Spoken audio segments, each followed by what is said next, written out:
Hello बच्चों। ये class ninth की फिजिक्स में आते हैं। हम लोग चैप्टर 6 पढ़ रहे हैं। इसमें लास्ट में जो क्वेश्चंस दिए हैं उसको डिस्कस करते हैं। देखिए,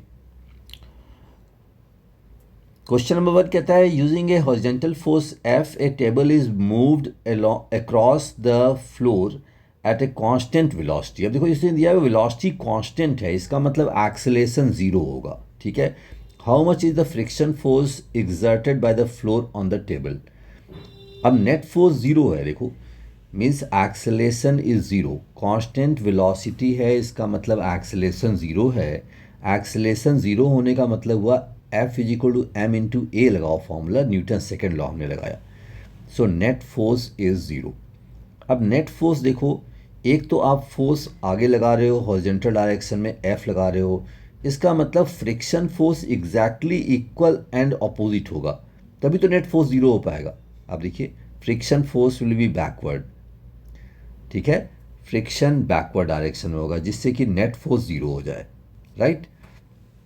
सो फ्रिक्शन की वैल्यू हॉरिजेंटल फोर्स के इक्वल होगी और अपोजिट डायरेक्शन में होगी। Friction force must be acting backward and its magnitude is equal to F. ठीक, same as F, and direction is opposite to F vector, so that net force is equal to zero. ठीक है।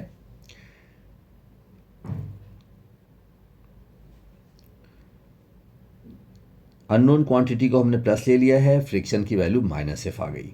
Minus F का मतलब हुआ friction की जो direction है opposite to external force है, opposite direction to F, same as F but opposite to F. Right. तो आसान से क्वेश्चन है, कर लेंगे आप में इसमें से इस क्वेश्चन को। क्वेश्चन नंबर 2 पे आते देखिए, for a ball moving on A horizontal frictionless surface, choose the appropriate option that will make the following statement physically correct. अब देखो, if no net force is applied on the ball, the velocity of the ball will remain the same. बिल्कुल सही बात है, same हो जाएगा। ठीक है। नेट फोर्स जीरो है, ये न्यूटन्स का फर्स्ट लॉ है। If no external force is acting on the body, state of motion remain same. F is equal to M into A की वैल्यू अगर आप जीरो करोगे तो वेलोसिटी कांस्टेंट रहेगी। वेलोसिटी इज कांस्टेंट मतलब velocity same रहेगी। ठीक है। तो फर्स्ट पार्ट का आंसर हो जाएगा सेम। ठीक है। If net force is applied on the ball in direction of its motion, अगर नेट फोर्स आपने डायरेक्शन ऑफ मोशन में लगा दिया तो वेलोसिटी क्या होगी, इंक्रीज कर जाएगी। F is equal to M into A. देखो एफ क्या है, force. Force is along velocity, तो इसका मतलब वेलोसिटी इंक्रीज करेगी, acceleration is positive, acceleration is positive. ठीक है। And velocity will increase, velocity will increase. So option क्या आ गया, इंक्रीज। ठीक है। अगले ऑप्शन पे आ जाओ, अगले क्वेश्चन पे, if a net force is applied on the ball in direction opposite to the direction of motion, force velocity के अपोजिट डायरेक्शन में लगा दिया तो अब ये रिटार्डेशन हो गया। आप ध्यान दो, इसको हम कहते हैं retardation. Force is opposite to accel velocity vector, force is opposite to velocity, force is opposite to velocity, आप कहेंगे एक्सेलरेशन इज निगेटिव। ठीक है। और वेलोसिटी डिक्रीज करेगी, है ना।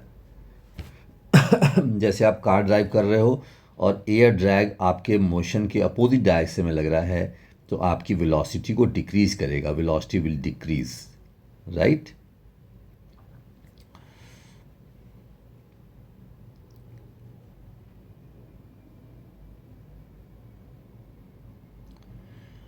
अब देखिए, two blocks P and Q on the smooth horizontal surface are showing the figure, two forces of magnitude 4 Newton and 5 Newton are acting on P and Q is moving with constant velocity. अब देखो, which of the following statement is correct?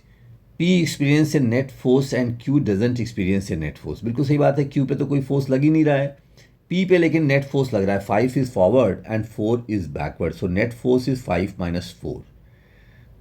याद रखिएगा, force को हम direction के साथ लेते हैं, इसलिए 4 को निगेटिव लिया और 5 को पॉजिटिव लिया। 1 न्यूटन का फोर्स लग रहा है। P experience A net force and Q doesn't experience A net force, क्योंकि वेलोसिटी कांस्टेंट है उसकी, Q की वेलोसिटी कांस्टेंट है। ठीक है,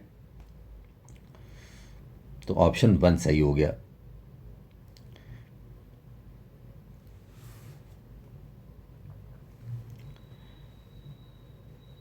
P will experience net force and Q will not experience any force, क्योंकि वेलोसिटी कांस्टेंट है। तो ऑप्शन ए इज करेक्ट। ठीक है, Q इज 0। क्वेश्चन नंबर 4 पे आ जाइए। क्वेश्चन नंबर 4 कह रहा है, well practising for the snake boat race 100 boatmen are rowing a boat together. Out of these, 95 are propelling backward, and by mistake 5 oarsmen row in the opposite direction. अब देखो, rowing backward means force is forward using Newton's law, क्योंकि जब आप backward direction में push करोगे तो ये water आपको फॉरवर्ड डायरेक्शन में फोर्स लगाएगा। ठीक है, तो action will have reactionary force which is equal and opposite, which will be backward. ठीक है, सो 95 इंटू 200, 95 बंदे फॉरवर्ड डायरेक्शन में फोर्स लगाएंगे, आप कह सकते हो, and 5 persons are applying force along opposite direction, तो 5 into 200 backward. So net force आप कर लो, इन दोनों को सम कर लेंगे, फॉरवर्ड को पॉजिटिव साइन देंगे और बैकवर्ड को निगेटिव साइन देंगे। सो वैल्यू आ जाएगी हमारे पास, देखिए ये हमने कैलकुलेट कर लिया। सम कर लो, 200 कॉमन ले लिया हमने, 95 minus 5 is equal to 90, 90 into 200 is 1800 newton forward. Right, question number 5 पे आ जाओ। When net force act on an object, we observe that object accelerates. सी बात है, ऑब्जेक्ट एक्सेलेट तब करेगा जब force, net force is along velocity vector, लेकिन अगर net force opposite to velocity vector है, ठीक है, तो वो रिटार्ड भी कर सकता है। लेकिन मैं एज्यूम कर रहा हूँ कि ये बॉडी रुकी हुई है। When a net force act on a object, we observe that the object acceleration is proportional to force। ठीक है, तो object, because mass is constant, क्योंकि मास कांस्टेंट है तो फोर्स और एक्सेलेरेशन एक ही डायरेक्शन में, राइट। सो आंसर इसका 4 हो गया, in direction of the force with acceleration proportional to force acting on the object. ठीक है, acceleration is directly proportional to force हो गया। क्वेश्चन नंबर 6 पे आते हैं। Position time graph for 4 objects are shown. ठीक है, moving along a straight line, net force act on. पहले पार्ट में देखो, पोजीशन टाइम ग्राफ का स्लोप क्या देता है मुझे, वेलोसिटी देता है, तो वेलोसिटी इज कांस्टेंट, ऑब्जेक्ट एक ही वेलोसिटी कांस्टेंट है, इसका मतलब उसके ऊपर नेट फोर्स तो 0 है। तो फर्स्ट पार्ट में नेट फोर्स इज 0। ठीक है, तो फर्स्ट पार्ट तो हो नहीं सकता। सेकेंड पार्ट में देखो, position is constant, first part में देखिए slope is constant, right, velocity is constant. Velocity constant means acceleration हो गया 0, एक्सेलेरेशन 0 हो गया तो नेट फोर्स की वैल्यू 0 हो गई। ऑब्जेक्ट 2 पे आ जाओ, पोजीशन तो चेंज हो ही नहीं रही है, इसका मतलब वेलोसिटी 0 है, उसकी वेलोसिटी 0 है, हमेशा ही 0 हो गई, तो वो तो कांस्टेंट हो गई। इसका मतलब acceleration is 0, force is 0, velocity is 0 and velocity not changing at all, acceleration is 0 and force is also 0, तो सेकेंड पार्ट भी नहीं हो सकता। थर्ड पार्ट पे आ जाओ। अब ये देखो, position time graph, slope is increasing. Slope कैसे निकालते हैं हम? टैंजेंट ड्रॉ करके निकालते हैं। स्लोप इज इंक्रीजिंग, इसका मतलब वेलोसिटी इंक्रीज कर रही है। देखिए आप ये टैंजेंट अगर आप ड्रॉ करोगे, इस पर टैंजेंट ड्रॉ करोगे तो आपको दिखाई पड़ेगा टैंजेंट का स्लोप बढ़ रहा है ग्रेजुअली। देखो ये θ1 θ2 θ3 ये इंक्रीज कर रहा है, इसका मतलब velocity is increasing. Theta increase कर रहा है, टैंजेंट का स्लोप इंक्रीज कर रहा है, हेंस वेलोसिटी इज इंक्रीजिंग। तो acceleration is positive, acceleration is not equal to zero, इसका मतलब फोर्स की वैल्यू जीरो नहीं है। Means this case C is, in case C force is acting. ठीक है, ध्यान से देखिए, ऑब्जेक्ट सी में फोर्स एक्ट कर रहा है। ऑब्जेक्ट डी में देखो पोजीशन टाइम ग्राफ इज का स्लोप कांस्टेंट है, मीन्स वेलोसिटी इज कांस्टेंट। देखिए ग्राफ ऐसा है, पोजीशन डिक्लाइन कर रही है, मतलब पहले पार्टिकल मान लो 5 मीटर पे, उसके बाद 4 मीटर पे, मतलब पार्टिकल अपनी इनिशियल पोजीशन की तरफ आ रहा है। तो slope is constant but negative, velocity constant है, इसका मतलब एक्सेलेरेशन ज़ीरो है और फोर्स की वैल्यू ज़ीरो हो जाएगी। स्लोप इज़ निगेटिव मतलब वेलोसिटी निगेटिव है, ये बात समझिएगा। Velocity is constant but negative you can say. Acceleration is zero, so net force कितना हो गया? ज़ीरो हो गया, right.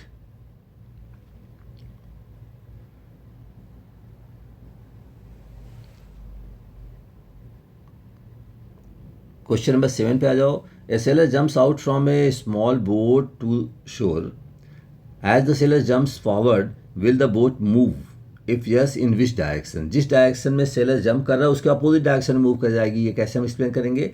Apply Newton's third law, reaction will be opposite to action. ठीक है, so boat will move opposite to motion of the sailor. Boy जिस direction में jump कर रहा है उसके अपोजिट डायरेक्शन में बोट मूव कर जाएगी। Sailor is moving forward, so boat will move backward, क्योंकि एक्शन और रिएक्शन इक्वल होते हैं, अपोजिट होते हैं और डिफरेंट ऑब्जेक्ट पे लगते हैं। तो अगर एक्शन बॉय पे हुआ है तो रिएक्शन बोट पे होगा, boat will move backward,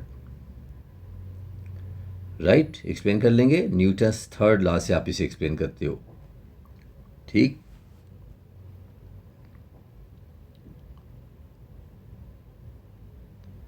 question number 8 में देखिए, during the high jump landing mat on the sand bed is placed for the athlete to fall upon, explain the reason. अब देखो इसका रीजन क्या समझाया है उन्होंने। F is equal to M into A M V2 minus V1 upon T2 minus T1 for sand bed the landing mat. Delta T की value अगर आप हाई रखोगे तो फोर्स की वैल्यू स्मॉल हो जाएगी, so that the high jumper doesn't feel the jerk force, otherwise उसको चोट लग जाएगी। तो डेल्टा टी की वैल्यू आपने इंक्रीज कर दिया, जिससे बॉडी सडनली स्टॉप नहीं करेगी, बॉडी ग्रेजुअली स्टॉप करेगी, राइट। तो डेल्टा टी को हाई करोगे आप। 9th क्वेश्चन पे देखिए, a hand cart loaded with vegetable collides with an identical,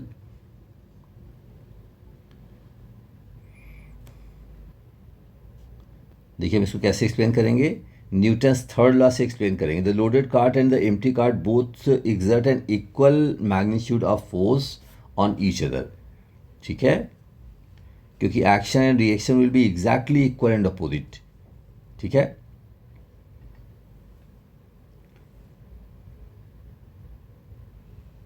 right. तो इसे हम लोग फिनिश करते हैं आज यहाँ पे।